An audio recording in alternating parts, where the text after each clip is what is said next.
নমস্কার, বাংলা স্ফেয়ারে আপনাদের স্বাগত জানাচ্ছি। ইচ্ছে করলে এই এপিসোডটা শিরোনাম আমি দিতে পারতাম সালাম মাদ্রিদ। সেটা না করে আমি আপনাদের কাছে আমার কাছে এটা খুব গুরুত্বপূর্ণ মনে হয়েছে, সেই বিষয়টা নিয়ে একটু আলোচনা করব বলে মনস্থ করেছি।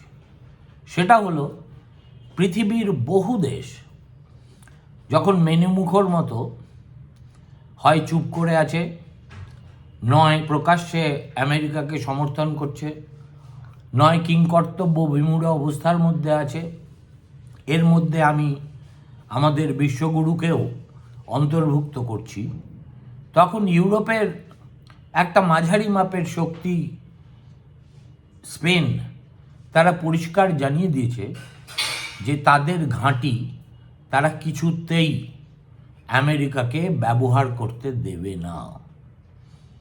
এবং স্পেনের এই স্পর্ধা দেখে ডোনাল্ড ট্রাম্প তার স্বভাবসিদ্ধ ভঙ্গিতে বলেছেন, আর স্পেনকে কে পোছে, ওদের ঘাঁটির আমার দরকারও নেই, আর যদি আমার প্রয়োজন হয় তাহলে আমি ওই ঘাঁটি ব্যবহার করব, আমাকে আটকাবে কে।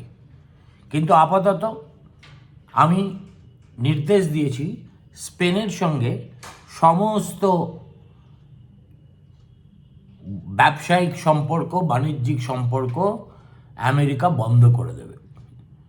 ডোনাল্ড ট্রাম্প শুধু একটা জিনিসই বোঝেন, সেটা হলো হয় ট্যারিফ, আর নয় বাণিজ্য নিয়ে বিবিধ দেশকে ব্ল্যাকমেল করা। কিন্তু এখনো পর্যন্ত এই হঠাৎ করে স্পেন, যেখানে ইংল্যান্ড ধীরে ধীরে রাজি হয়ে গেছে, জার্মানিও রাজি হবে,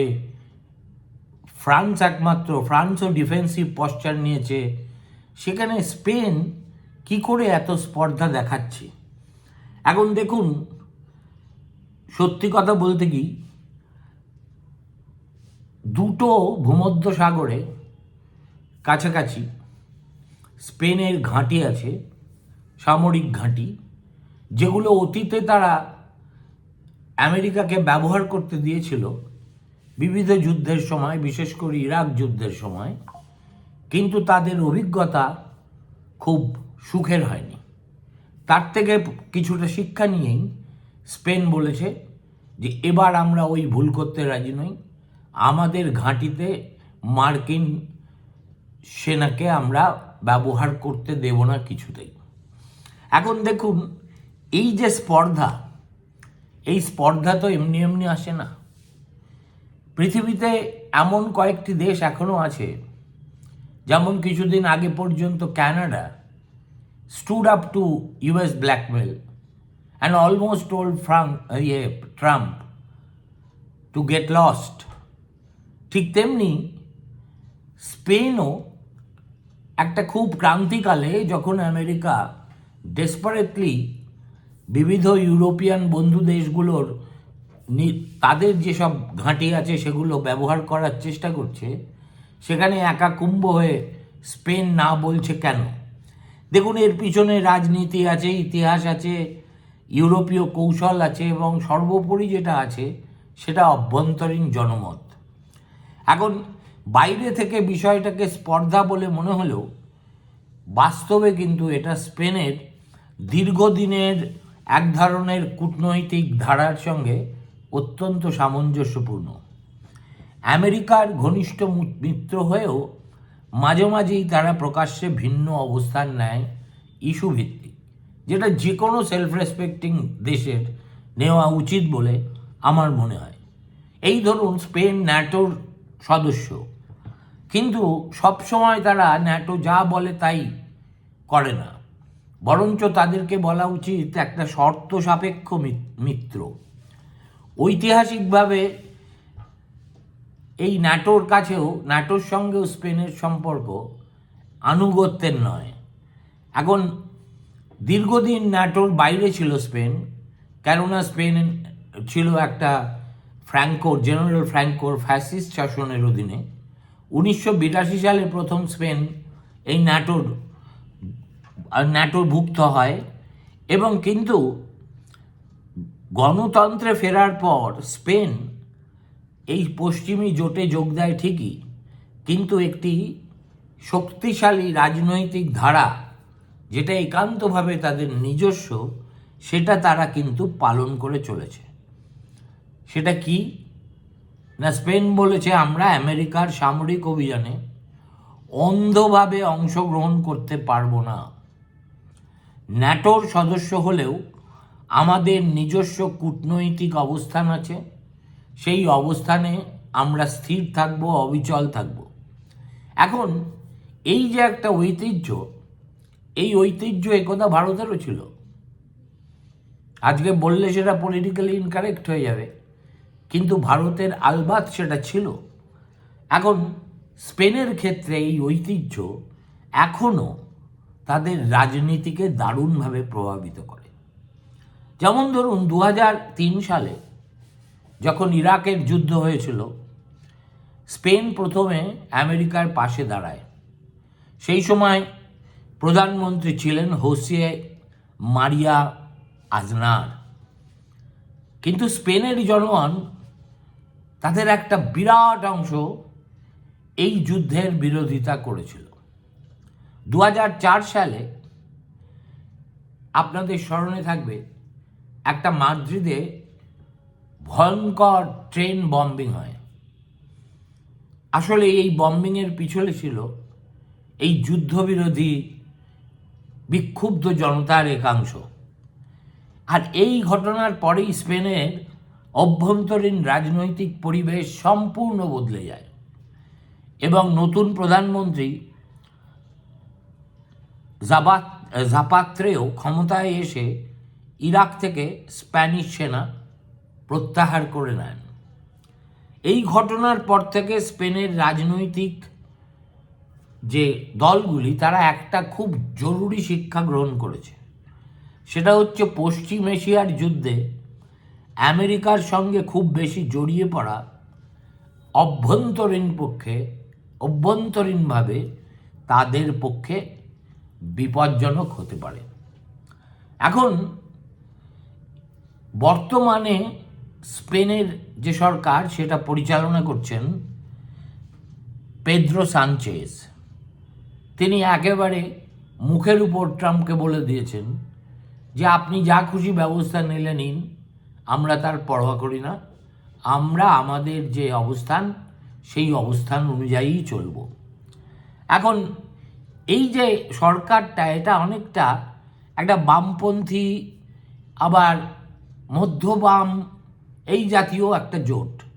এই জোটের ভিতরে এমন দলও আছে যারা ন্যাটোর ভূমিকা নিয়ে অতিশয় সন্দিহান, আমেরিকার পশ্চিম এশিয়া নীতির সোচ্চার সমালোচক এবং ইসরায়েলের সামরিক পদক্ষেপের ঘোষিত বিরোধী।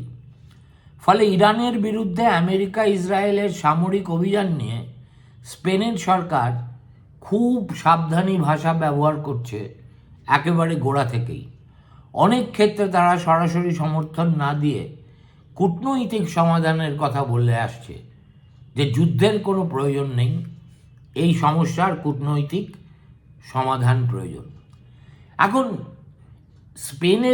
স্পেন যেমন একটা সাহসী সিদ্ধান্ত নিয়ে বুক চিতিয়ে দাঁড়িয়েছে, তেমনি ইউরোপীয় ইউনিয়নের ভিতরেও কিন্তু এ প্রশ্নে মতভেদ আছে। যেমন ধরুন, উদাহরণ দিচ্ছি, জার্মানি সাধারণত আমেরিকার সঙ্গে সবচেয়ে বেশি ঘনিষ্ঠ, ফ্রান্স মাঝামাঝি অবস্থান একটা নেয়, স্পেন এবং আয়ারল্যান্ড প্রায় মানবাধিকার ও কূটনৈতিক সমাধানের পক্ষে বেশি জোর দেয়, এক্ষেত্রেও ঠিক তাই করছে। এই বিভক্ত অবস্থার কারণে দেখবেন ইউরোপ এই ইরানের যুদ্ধের প্রশ্নে এক সুরে কথা বলতেই পারছে না। এছাড়া স্পেনের একটা কৌশলগত বা স্ট্র্যাটেজিক দিকও আছে। স্পেন জানে যে পশ্চিম এশিয়ায় বড় যুদ্ধ হলে তার অর্থনৈতিক প্রভাব আজ না হয় কাল ইউরোপে পড়তে বাধ্য। কীরকম? তেলের দাম বাড়বে, শরণার্থী সংকট হবে, সন্ত্রাসবাদও বাড়বে। এছাড়া স্পেনের ভৌগোলিক অবস্থানও খুবই গুরুত্বপূর্ণ। উত্তর আফ্রিকার খুব কাছাকাছি হওয়ায় পশ্চিম এশিয়ার অস্থিরতা সরাসরি স্পেনকে প্রভাবিত করে থাকে, ভবিষ্যতেও করতে পারে। এখন সর্বোপরি যে ফ্যাক্টরটা স্পেনে সাংঘাতিক কাজ করে সেটা হলো স্পেনে জনমত সাধারণত পশ্চিম এশিয়ায় সামরিক হস্তক্ষেপের বিরোধী। গাজার যুদ্ধের পর ইউরোপে যেসব দেশে ইসরায়েলের বিরুদ্ধে সবচেয়ে বড় জনবিক্ষোভ হয়েছে, স্পেন তাদের মধ্যে অন্যতম। ফলে সরকারও খুব সহজে আমেরিকা ইসরায়েলের সামরিক পদক্ষেপকে সমর্থন করতে পারছে না। তার মানে যদি সংক্ষেপে বলা যায়, স্পেনের স্পর্ধা আসলে তিনটে জিনিসের ফল: ইতিহাসগতভাবে স্বাধীন কূটনৈতিক মনোভাব, ইরাক যুদ্ধের তিক্ত অভিজ্ঞতা, বর্তমান বামপন্থী সরকারের রাজনৈতিক অবস্থান। এই কারণেই স্পেন কিন্তু একেবারে ট্রাম্পকে মুখের উপর বলে দিয়েছে যে আমাদের ঘাঁটি, কাকে দেব না সেটা আমাদের ব্যাপার, হুমকি দিয়ে কোনো লাভ হবে না। দেখুন, আমেরিকার সঙ্গে যদি বাণিজ্য এবং অর্থনীতির ক্ষেত্রে একটা বিচ্ছেদ হয়ে যায়, সেটা যে স্পেনকে প্রভাবিত করবে না তা নয়। এখন কিন্তু স্পেনের ক্ষেত্রে একটা বৈশিষ্ট্যও আছে, সেটা হলো আমেরিকা স্পেনের কাছে একটি গুরুত্বপূর্ণ, কিন্তু একেবারে সবচেয়ে গুরুত্বপূর্ণ বাজার কিন্তু নয়। সাধারণত স্পেনের মোট রপ্তানির প্রায় 4-5% যায় আমেরিকায়। অর্থাৎ আমেরিকা স্পেনের অন্যতম বড় ইউরোপীয় বাজার হলেও এটি তার অর্থনীতির কেন্দ্রই নয়। 2 নম্বর, যে আমেরিকা হঠাৎ করে কঠোর বাণিজ্যিক বিচ্ছেদ ঘটালে 3টে ক্ষেত্রে স্পেনের ক্ষতি সবচেয়ে বেশি হবে। প্রথমত শিল্পপণ্য ও প্রযুক্তি, দ্বিতীয়ত কৃষি ও খাদ্যপণ্য, আর তৃতীয়ত বিনিয়োগ। আমেরিকান কোম্পানিগুলি স্পেনে উল্লেখযোগ্য বিনিয়োগ করেছে, ব্যাংকিংয়ে করেছে, টেকনোলজিতে করেছে, জ্বালানিতে করেছে, আর ইনফ্রাস্ট্রাকচারে করেছে। যদি রাজনৈতিক উত্তেজনার কারণে আমেরিকার বিনিয়োগ কমে যায়, তাহলে স্পেনের কিছু শিল্পক্ষেত্রে টাকার যোগান কমে যেতে বাধ্য। তবে এখানেই কিন্তু বিষয়টির আরেকটি গুরুত্বপূর্ণ দিক আছে। স্পেন একা নয়, সে ইউরোপীয় ইউনিয়নের সদস্য। যদি আমেরিকা স্পেনকে লক্ষ্য করে কঠোর বাণিজ্যিক ব্যবস্থা নেয়, তাহলে সেটি আসলে পুরো ইউরোপীয় ইউনিয়নের সঙ্গে সংঘাতের রূপ নিতে পারে। ইউরোপীয় ইউনিয়ন একটি যৌথ বাণিজ্য নীতি অনুসরণ করে, অর্থাৎ এক সদস্যের বিরুদ্ধে শুল্ক আরোপ করলে তার প্রতিক্রিয়া প্রায় পুরো জোট থেকে আসে। সুতরাং একটা কোথাও কুশন আছে। সার কথা হলো, আমেরিকা যদি বাণিজ্যিক সম্পর্ক ছিন্ন করে, স্পেন অবশ্যই ক্ষতিগ্রস্ত হবে। রপ্তানি কমবে, কিছু শিল্পে ধাক্কা লাগবে, কৃষিপণ্য বাজার তারা হারাতেও পারে। কিন্তু এটি এমন কোনো ধাক্কা নয় যা স্পেনের অর্থনীতিকে ভেঙে ফেলবে, কারণ তার প্রকৃত অর্থনৈতিক ভিত্তি হচ্ছে ইউরোপিয়ান ইউনিয়নের অভ্যন্তরীণ বাজার এবং বহুমুখী আন্তর্জাতিক বাণিজ্য। এর উপরেই দাঁড়িয়ে আছে স্পেনের অর্থনীতি।